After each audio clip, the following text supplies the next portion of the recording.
Hello and welcome back to Film Smart. In this episode, we're going to go over X-Men news, the Spider-Man obviously going back to Marvel, weekend box office results, and our predictions leading up to the Academy Awards. We're a week away. All that and more in this episode of Film Smart.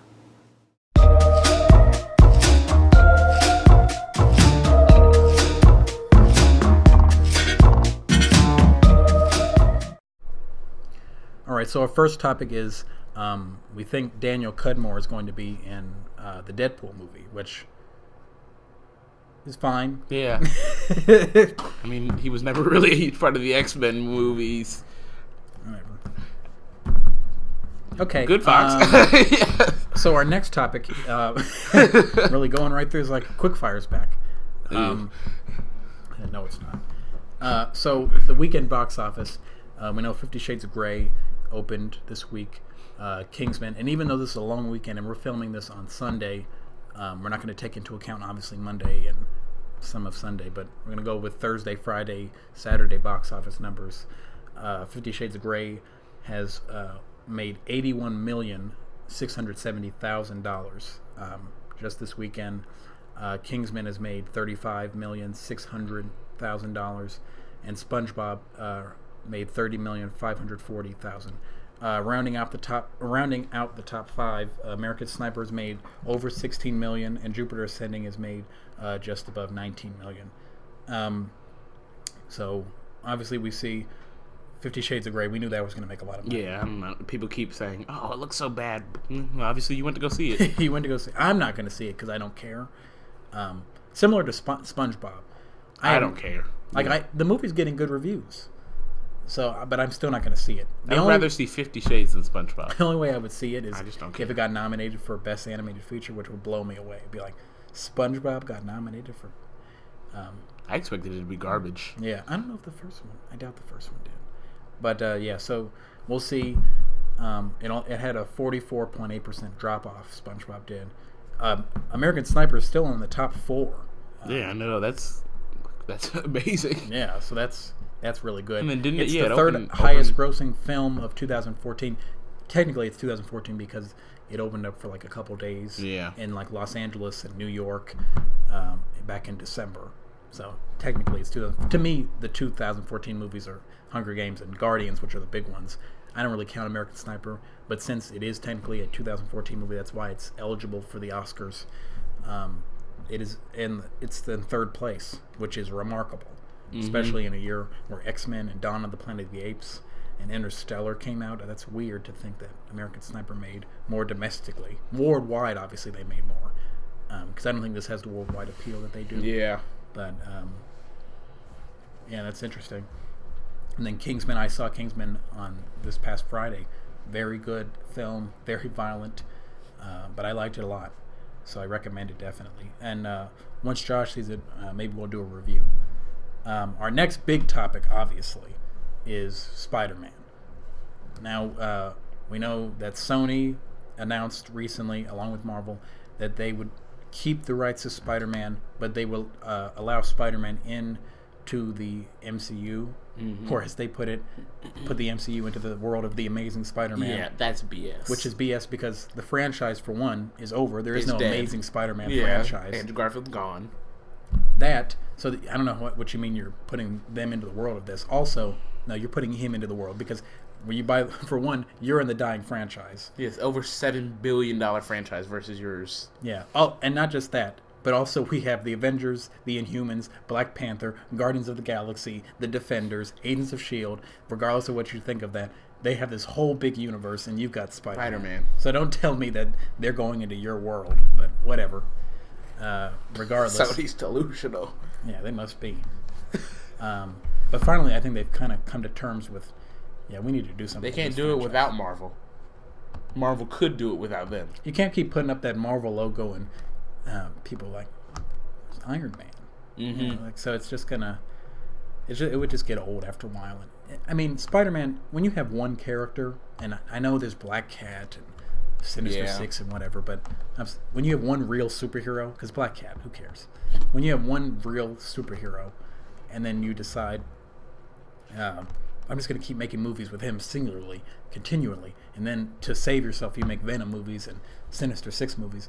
Sony really got the bad end of the deal when you think about it. Yeah, Fox has X-Men and Fantastic Four, and at one point they had Daredevil and Blade and Punisher. I mean, they got a lot of characters.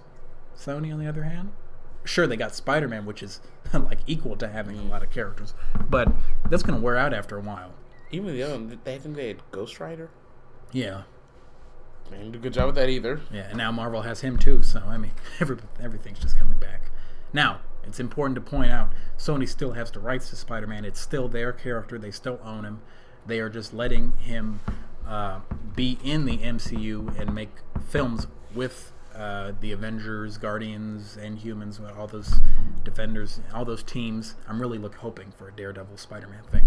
But yeah, that could be really especially since Kingpin is a big villain of theirs. Well, now they can both use him. Vincent D'Onofrio.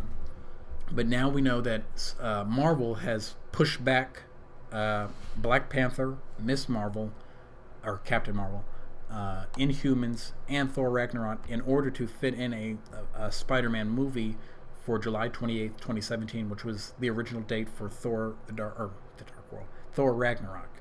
So, which now is coming out, and Black Panther's original date, November 3rd, 2017, which now Black Panther is taking Miss Marvel's date, which was the summer of 2018, which is now taking Inhumans' date, which was November of 2018, which is now Inhumans is moving to sometime in 2019. Dang. I just hate how these movies get pushed. I mean, I know they're not getting pushed back 2 years, but 6-8 months, that's a lot of time now. I mean, these movies already felt far away. And I was really looking forward to Miss Marvel and Black Panther and Inhumans. And now, again, Spider-Man is bringing his webby self again and pushing everything. It's just... Yeah, I don't need a solo Spider-Man movie, look, really. I like Spider-Man just as much as... Well, no, I don't. But I like him, whatever. But why can't he just be in Avengers movies and some team-ups? Look, he made a movie last year. It was garbage. It's going to leave a bad taste on a lot of people's mouths. It made less money than every other Spider-Man movie domestically before it. Because I don't know if people noticed, but every Spider-Man movie they make, it makes less money domestically than the one before it. Every single one. Even the most profitable one, Spider-Man 3, made less here. Now, worldwide it made the most. But less here than the others did. And we know famously that Amazing Spider-Man 2, I think, made less worldwide than Amazing Spider-Man. So that's showing that the world is finally going, yeah, and after Amazing Spider-Man 2, they realized it might drop from $700 million to $400 million we make. Well, that's what happens when people are already losing interest, and then they hear, well, I didn't see the movie, but I wonder if it was any good. No, it wasn't good. Well, why am I going to say it? So I think Marvel isn't rolling the dice, because if Spider-Man makes no money, what do they care? Sony has complete rights to Spider-Man. Sony is rolling the dice. And, I mean, it's a good deal for both of them, because Marvel has no money into it, but Sony can reap the benefits of Marvel movies, not money-wise, but they can say, well, now we can put Spider-Man in Avengers. Now, obviously... I don't know how that's going to work out with Avengers, but as far as Civil War, a lot of people are saying, we know Spider-Man is going to be in a Marvel movie before his actual movie, which is exciting. And a lot of people are assuming it's going to be Civil War, because there's only like 2 movies before Avengers, or before the Spider-Man movie, and they are Guardians, Thor, Ragnarok, and Civil War. Obviously, it's Civil War. Yeah. He plays a huge role in that, and the other 2 are space-bound.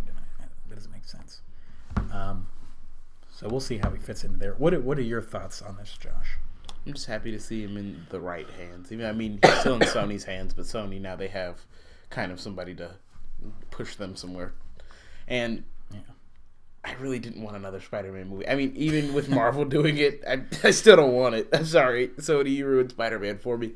I'd much rather see him just help to like support other people in their movies, and he just be sprinkled out. Yeah, he's like the seasoning on top of the real meat that is the MCU. So I'm kind of disappointed to see that they pushed everything back to give us Spider-Man. I mean, I'm sure that was part of the deal, but... And you make a good point about the sprinkling thing, because now Marvel gets some ideas. Say they want to make a Moon Knight movie. Well, now we can put put Spider-Man in this Moon Knight movie. Because yeah. Moon Knight, obviously, it's a Marvel movie. It's going to make a buttload of money. But put Spider-Man in that movie, can make a lot more money now. Especially if the Spider-Man movie before it is good and the Spider-Man that they have is well received.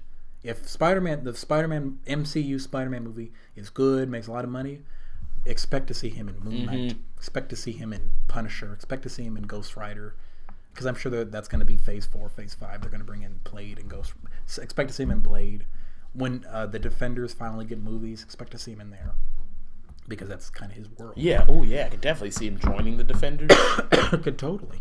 Blade. Ooh. He can do a lot of team-ups. Blade, Moon Knight, Punisher, Ghost Rider, Daredevil, Jessica Jones, Iron Fist. That's kind of his crew. Oh. So. Oh, God. That's genius. Ooh, they should do that. Yes, Marvel. Yeah. They know exactly what they're doing. I think it's a good idea. Now, and we know Sony is not going to make any money from Civil War with Spider-Man being in it. They have some creative control for Spider-Man, but absolutely nothing else. They could say, oh, I think Spider-Man should do this. And then Marvel will say, oh, you're so special, Sony. And they're going to kind of go, okay, all right. So you're so special. But you don't know anything about what you're talking about. They're going to end up buying Spider-Man from Sony for $5. Because we know Kevin Feige, they're going to be looking to him completely. And this also brings another interesting news. Amy Pascal is back. Oh, she is? Yes, because we know that she stepped down from Sony, but she is producing the Spider-Man movies, and she is good for her. She's in for this. So we'll see how she works with Kevin Feige. And by working, I mean completely being subordinate to every whim he has, because he's giving her a job. She still has a job at Sony, but this Spider-Man's what's going to keep it going. So when she stepped down, she was fired. Yeah, I think she even said that. She was like, "No, I was fired." She didn't step down. Nobody steps down. Half the time when people say they stepped down, you were pushed out. I was gonna say, yeah, they literally I stepped down. No, they pushed you off the cliff. Okay. But anyway, so I'm excited about the Spider-Man news. Not so much because Spider-Man, but because I want to see how he works in this cinematic universe. Especially since we hear, this is getting into a whole other aspect of Spider-Man, going into the casting. Andrew Garfield got some sad news this week that you don't have a job. And his worst news since May, when he saw the reviews for The Amazing Spider-Man 2. He saw that now, I mean, his whole world's crashing down on him. Amazing Spider-Man 2's garbage. His girlfriend's in Birdman. She's getting an Oscar nomination. What's he doing? Yep. No, he's a great actor. Yeah, and he's going to have a good career. And hopefully. I wish him all the best, I guess, but I do. But he's good, and he was good as Spider-Man, and I really do feel bad for him. But I know he has to be in a bad place right now. I mean, I'm sure he's happy for Emma and everything, but she's like, Oscar nominee, and I'm not Spider-Man anymore. Oh, but can you imagine? They literally cut him off in the middle of the franchise. Like they had all these plans cut. And then, I mean, we could have predicted that they were going to sell to Marvel, at least combined with Marvel. Because they started asking people in the movies if they had any plans for the future of the... Like, oh, no, there's no plans for Black Cat. There's no plans for this person. There's no plans for this. Aren't the movies coming out in like 2 years or next year? It's like plans for this. Yeah, like, what? Whatever. I mean, Sony. So I know a lot of people are saying Dylan O'Brien from The Maze Runner and other things could play Spider-Man. I'm open to it. Logan Lerman is another big name. I know you're a proponent of him. The guy Taron Egerton from Kingsman is another name. Even Donald Glover is a name. These are all names these are all names because a lot of people are saying it's time for Miles Morales. I would like to see somebody younger. I want to see Miles Morales in the Spidey universe. I mean, not the Spidey. No, the MCU universe, not the Spidey universe. I want to see him. They got you. I want to see him in the universe, but I want to see him down the line. We've waited this long for Spider-Man to be in this world. I want to see Peter Parker first. But I would like to see Miles Morales, but again, like you said, he should be younger. And they're looking for younger people. If you notice the names, Dylan O'Brien, all these people are younger, in their early 20s. Because I don't know, even though Andrew Garfield looks young, he's 31. These guys are 23, 22, 24. 20. Like these are younger guys, and they look even younger than they are. So obviously they're wanting like a college age, like a college age in real life Spider-Man to play like a high school age, which I'm excited to see how he fits into the world of with all these adults. With you got 100-year-old Captain America and 50-year-old Iron Man. Like how are they going to fit with these older guys, and how he's going to weave into. I can't wait to see how Spider-Man weaves into Civil War with Iron Man and Captain America, and I'm sure Black Panther, like they said, he's going to be in the movie, so he's going to play a big role too. I'm expecting. So all these established older guys, and then you got this little kid. How's he going to fit into there? I'm also wondering. That'll help us kind of. I think it'll help people our age kind of connect too. Like, I do want somebody who's around my age. Yeah, so because we're going to be 18 pretty soon. Yeah, so it's we're all going to be like, oh look, Spider-Man's our age. We could be Spider-Man. How little kids never get anybody actually. I mean, they could be Shazam, I guess, if they cast somebody that young, but I doubt it. Robin, But I was gonna say that Spider-Man. I wonder if they could have brought him in for another reason, that they're kind of shifting the whole vision of the MCU. Like Iron Man's going, Captain Marvel, they're all coming in. Spider-Man can be that known face amongst the rest of the new like main people after Captain America and them all gone. Because Spider-Man's still gonna be around. They're gonna want an A-lister. Yeah, so I'm wondering if that's like another just part of it, because obviously that's not the whole reason why. Yeah, I didn't think about that. That's good. That's interesting. But yeah, I'm wondering how his movie will work. I wonder what superheroes will be in his movie. Mm-hmm. I think the movie Civil War, I think the way he's going to fit in is, I don't know how big of a role he's going to play, though, because it's called Captain America Civil War. See, that's what I tweeted the other day. I said, I think Civil War is kind of a big title for a Captain, like a big subtitle. That's too big for a subtitle. Because, we can get into this in a whole other video, but it's Captain America. So, first and foremost, this is Captain America 3. And now we're bringing in Iron Man. Okay, they're going to fight, whatever. Now we're bringing in a villain. We got Daniel Bruhl being... who did they say he was... Did they say he was going to play? I don't remember if they said he was going to play. But we know he's in it. A lot of people... And Black Panther. Spider-Man. You got Crossbones coming back. Well, probably Spider-Man. Falcon will probably be in it. Black Widow might be in it. Hawkeye might be in it. Oh, yeah. Remember they did say, like, Hawkeye was... And it's called Civil War, which implies that it's going to encompass the entire universe. So it should just be Avengers Civil War. This is becoming worse than Batman versus Superman. Yeah, because people used to say, that movie's so packed, look at Civil War. Really? Yeah. At least Batman versus Superman is literally Batman and Superman. And it's also not... Dawn of Justice. It's not Man of Steel 2. Yeah. So I'll give that a break. Civil War, though, it's called Captain America Civil War. Yeah, and I was fine with Iron Man and Black Panther being in it, but now Spider-Man's going to be in it. Then we have the villains. You're going to have to fit villain stories in there, because now you're introducing Daniel Bruhl, who's a great actor, and I don't want him to waste his talent. Bringing this whole new guy in here, you're going to have to bring his whole baggage. You still got the Winter Soldier thing going on. Remember they said they want to keep that up? So you got Winter Soldier in there.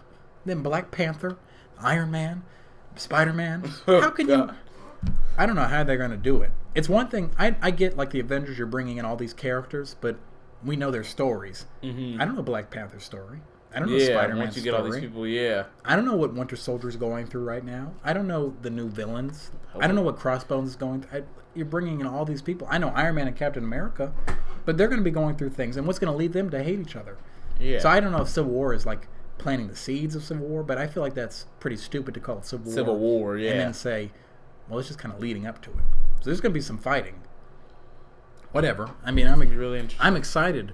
I just don't know if the title's kind of misleading. So. Yeah, they always have time to change it. Yeah, they could. Civil War Part 1, maybe. I don't know. Maybe they'll go back to Serpent Society. But that was a weird title. That was weird. But yeah, so I'm excited about Spider-Man being in here. What this means for him. So I know Sony's happy. I know Andrew Garfield's not. I know he'll probably still get some checks or something. Yeah, we'll see.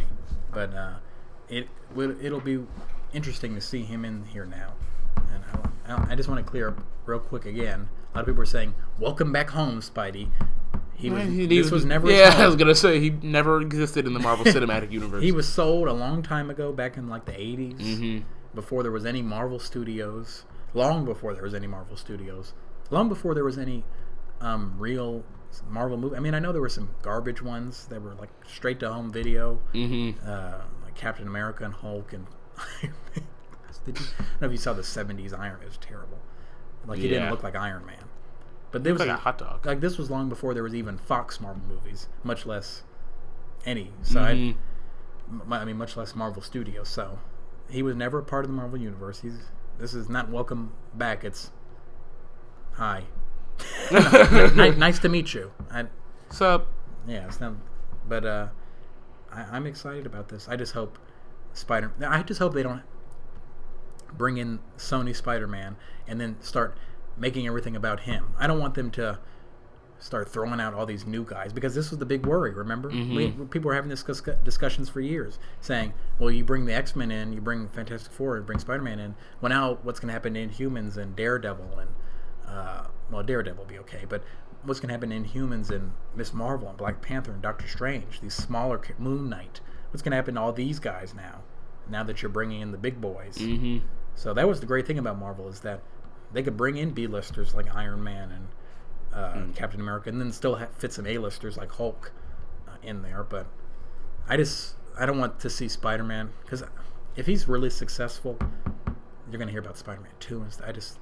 I want them to be careful, because you got great characters who we've never seen before. We've seen Spider-Man 5 times. Oh my God, yeah, we've seen him. So, and our last topic is just real quick.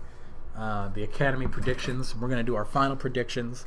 I think, based on all the politics and everything that's going in, because that's what the Academy is about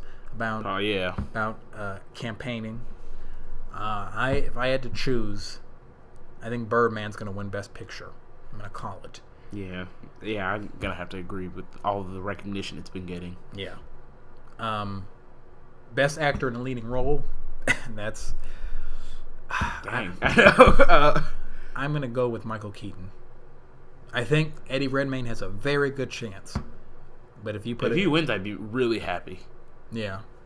But I'm going to have to go with Michael Keaton. I'd be freaking happy if Bradley Cooper won, too, yeah. He's not going to win. Benedict Cumberbatch is not going to win. Steve Carell, who should be in the supporting actor, is not going to win. Best Actress, Julianne Moore. If she wasn't in the category, I'd say Rosamund. But Julianne Moore. Actor in a supporting role, J.K. Simmons. A lot of people are saying he's the closest thing to a lock in this race. Somebody at school told me they saw Whiplash, said it was brilliant, and that J.K. Simmons was phenomenal. He was. So I'm yet to watch it, but I guess I'm gonna have to agree just based on what I've heard. Actress in a supporting role. That's the less clear one, but I'm pretty sure Patricia Arquette's gonna win. But if she didn't win, I would say Emma Stone. Meryl Streep's definitely not going to win. Laura Dern's not going to win. Keira Knightley doesn't deserve to win. So I think it's between Patricia Arquette and Emma Stone, and I'm going to have to go with Patricia Arquette. She was so good. And then in the director category, Richard Linklater. I think he deserves to win. I think he will win. So, do you have any other things you think? I do think Richard Linklater, he deserves. I mean, you know how careful you have to be filming a 12 movie. years. Yeah, you know how many mistakes you could make, because you can't go back to when they're younger to film it again. I mean, they probably filmed all of these scenes like a ton of times. Yeah, it's not like they woke up like, hey, it's March 31st this year. We're gonna film this one scene once. So I mean, but you could totally like screw up a whole that was really them. So, I mean, there's so many technical things that go into making Boyhood that, I mean, would really scare me if I was making it. So, I think he really deserves to win. And animated feature, How to Train Your Dragon 2 is going to win. And then in the writing categories, real quick, I think if I had... I'm going to go out on a limb. I'm going to say best original screenplay, I think Nightcrawler's nominated. I'm going to say Nightcrawler. I'm going to go out on a limb. I'm going to put my foot in the water. Yeah. And I'm going to say Nightcrawler. And then if I'm going to say for best adapted screenplay, Gone Girl. Oh, wait, it wasn't nominated. Way to snub a great movie. Is Grand Budapest Hotel for... that's just for original screenplay. Yeah, original, so I'd say Grand Budapest Hotel. For original? Oh, wait, I said Nightcrawler. Yeah. No, I take that back. Grand Budapest Hotel. For adapted screenplay, I'm going to guess Whiplash. So that's what I'd say. I think that's what's going to happen. I think Whiplash is not going home. Aside from, I think J.K. Simmons is not going to be the only part of that movie that's going home with Oscar Gold. So, because it's not going to win Best Picture, but it could deserve. I think it deserves to. But yeah. So those are my predictions for the big awards. Visual effects. Real quick, I'll say Dawn of the Planet of the Apes. I think that's a lock. Any other thoughts, Josh? That was all the big news. Obviously, the Spider-Man. We're going to keep you updated about that. That's a